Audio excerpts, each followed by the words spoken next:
Remember the movie Mean Girls a few years back? That was a comedy. Yes, it was. And there's nothing funny in real life about being teased, nothing funny at all about being teased, harassed, and bullied in school. Carol Williams is here now with an in-depth story about what it is like for the victims. Carol? Tanya and Brendan, a lot of people say kids will be kids, as if there's nothing you can do about bullying. But see what life is like for the victims at one tri-state school and see if you think enough is being done to protect kids, not just in this school, but in schools across the tri-state. Shouldn't school be a place where your child feels safe? Personally, I would think it is one of the worst schools in the United States. And I feel kids are evil there. A lot of students are afraid to go to school. They're talking about Woodland Middle School in Covington. This is the school where friends and his parents say 13-year-old Sam Denham was bullied until he couldn't take it anymore. I heard that there were many kids bullying Sam, a lot of them boys. He was a target. He was left alone in the lunchroom at a table by himself. People called him gay, faggot, smart aleck, you know, and they made fun of how he walked, when he walked just like anybody else. They called him a nerd, you know, a dork, and they would push him and knock his books down. Zoe Chin had plans to go to the mall with Sam on October 15th, but on Friday the 14th, he shot and killed himself. I got a phone call, and I didn't really believe it at first, but then I looked on Facebook and I saw, like, rest in peace and Sam Denham. Zoe met Sam through what must have been a welcome act of kindness. How did you two get to be friends?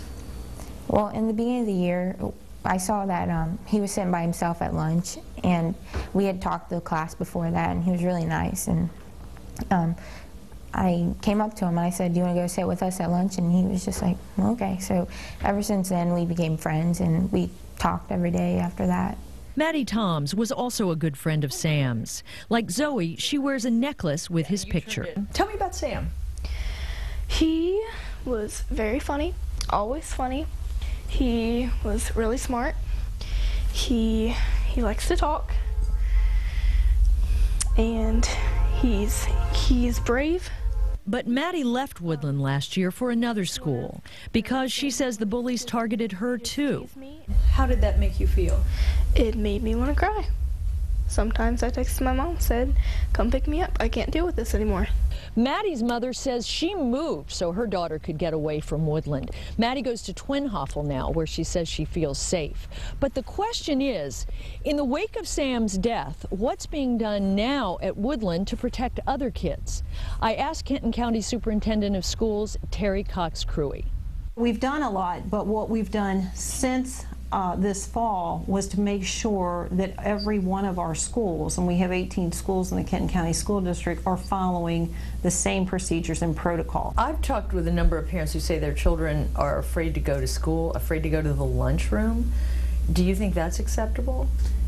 I don't think that's acceptable, but I haven't received any concerns like that. Do you believe the school did as much as it should have to protect Sam?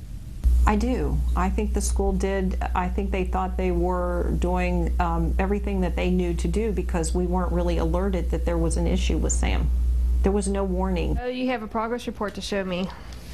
Tamara Carmack is a Woodland parent who serves on the bullying committee formed after Sam's death. What is your perception that the school has done since Sam's suicide? Nothing. The school did hold this anti-bullying presentation in January and another in December, but both were held at night when only a handful of parents and a few students attended. Do you think there is bullying at Woodland Middle School? I think that there's probably pieces of bullying going on everywhere. In fact, I learned that a month after Sam's death, the Kentucky Center for School Safety surveyed students, teachers, and parents.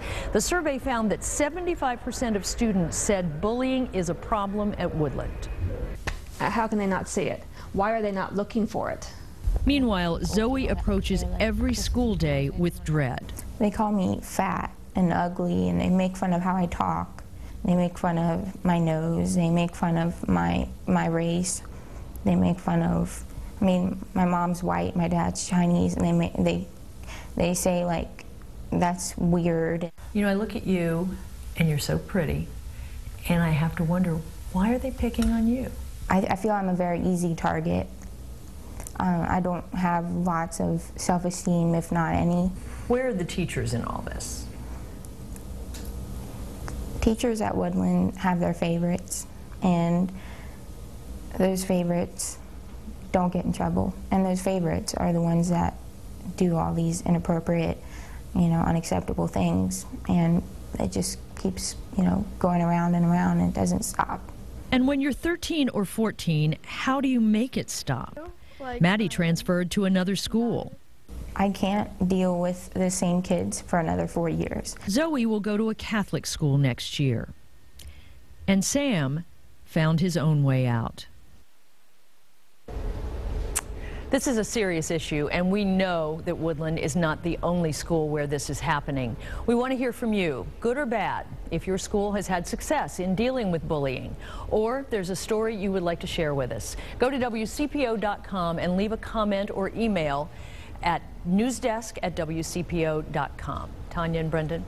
Carol, great story. Well done. And I want to say, I think Zoe and Maddie are both beautiful and brave. Very powerful, especially for those of us who've been bullied in the past.